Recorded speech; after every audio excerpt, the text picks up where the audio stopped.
సత్య, జాన్వి హాస్పిటల్లో ఉందంట కదా, ఎలా ఉంది?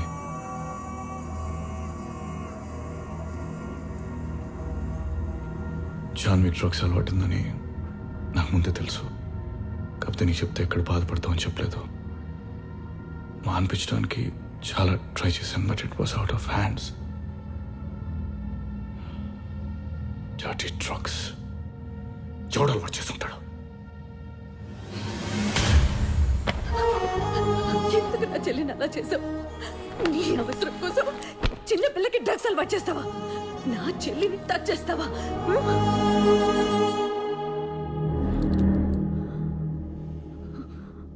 తెలిసిపోయిందా? చేస్తాను, కానీ మరి అంత చిన్న పనికి డ్రగ్స్ అలవాటు చేస్తానా?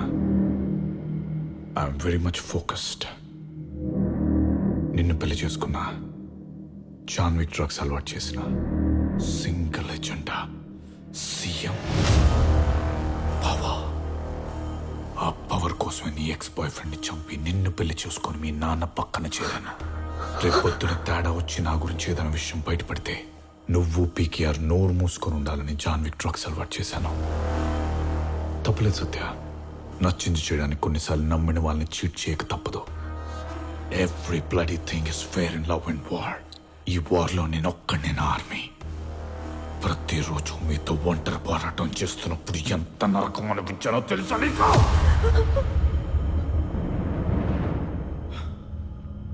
ఆ బ్రహ్మ విషయంలో నువ్వు నన్ను వెపన్గా వాడుకున్నావు. సీఎం అవడానికి నేను నిన్ను వెపన్గా వాడుకున్నాను. It's mutual.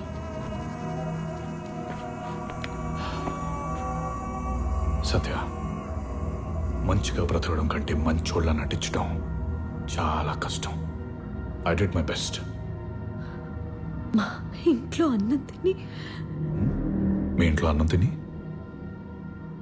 కంప్లీట్ చేయి. మీ ఇంట్లో అన్నం తిన్నది నేను ఒక్కడినే. నువ్వు నా ప్రేమ తిన్నావు, మీ చెల్లి డ్రగ్స్ తింది, మీ నాన్న విషం తిన్నాడు. ఎస్, నేనే ఇచ్చాను. మీ కంక్లూజన్ చెప్పారు కదా, నా కన్ఫెషన్ కూడా వినండి. మీ చిన్న కూతురు జాన్వి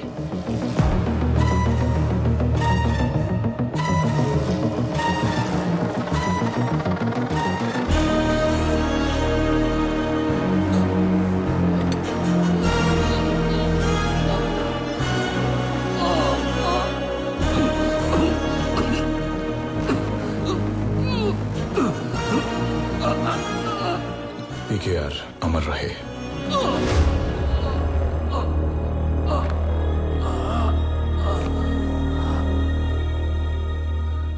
సత్య, నువ్వు ఎప్పుడు అంటుంటావే నీ లైఫ్లో వాక్యూమ్ క్రియేట్ అయినప్పుడల్లా నేనే ఫీల్ చేశానని. ఆ వాక్యూమ్ క్రియేట్ చేసిందే నేను. బేసికలీ మీ ఫ్యామిలీ మొత్తం నా కోసమే పుట్టారనుకుంటా, నేను సీఎం అవడం కోసం. జాన్వి సిటీలో ఏ డ్రగ్ పెడ్లర్స్తో మాట్లాడింది, ఎవరితో కాంటాక్ట్లో ఉంది, అన్ని డీటెయిల్స్ నా దగ్గర ఉన్నాయి. ఈ ఎవిడెన్స్ చాలు కదా. నార్కోటిక్స్ కేసులో మినిమం 6 years. లేదు నాకు వేరే ప్లాన్స్ ఉన్నాయా అది ఇదంటే చెప్పు, ఇట్స్ ఓకే. మీ నాన్ననే చంపినోడిని. నువ్వు మీ చెల్లి పెద్ద లెక్క కాదు. కాకపోతే మరి ఫ్యామిలీలో అందరినీ చంపిన క్రెడిట్ నాకొద్దు. ఇప్పుడు నీ లైఫ్లో క్రియేట్ అయిన వాక్యూమ్ ఫిల్ చేయాలన్నా నేను తప్ప నీకెవ్వరూ లేరు. Hope you understand that.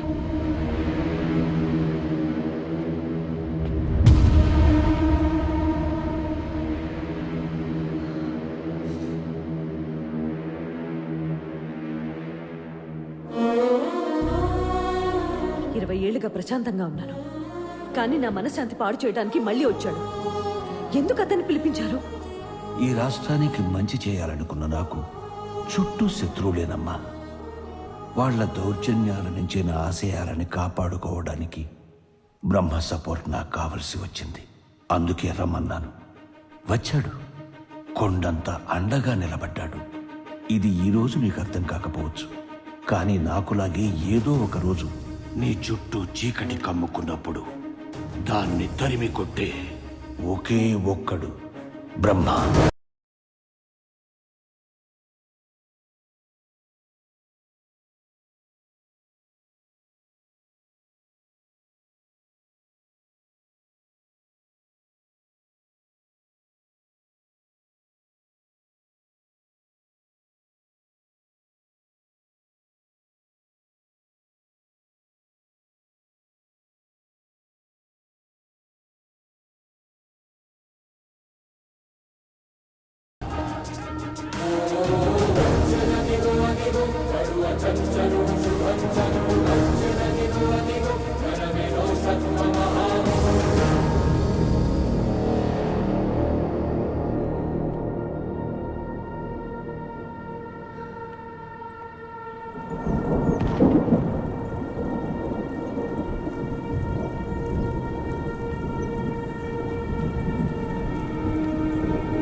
అమ్మా,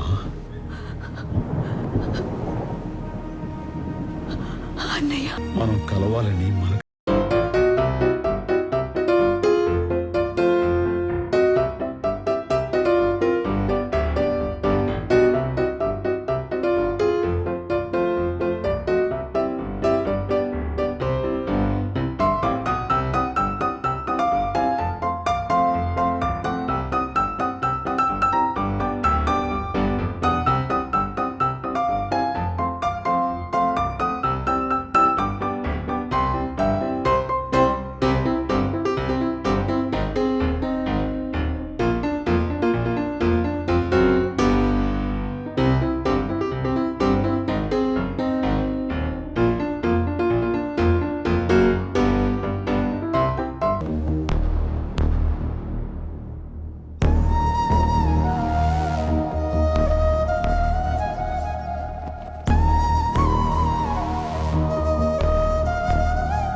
నువ్వు బయలుదేరమ్మా.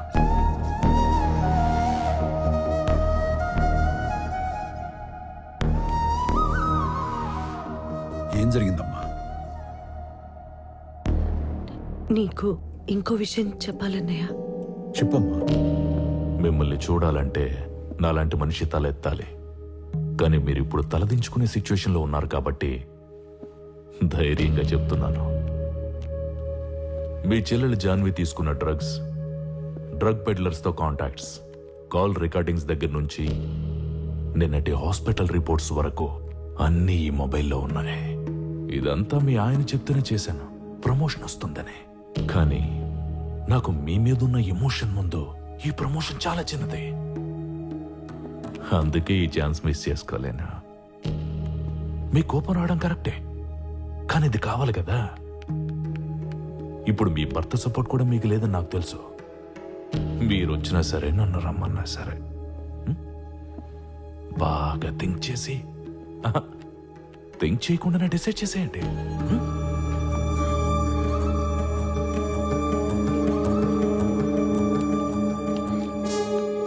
నువ్వు బయలుదేరమ్మా.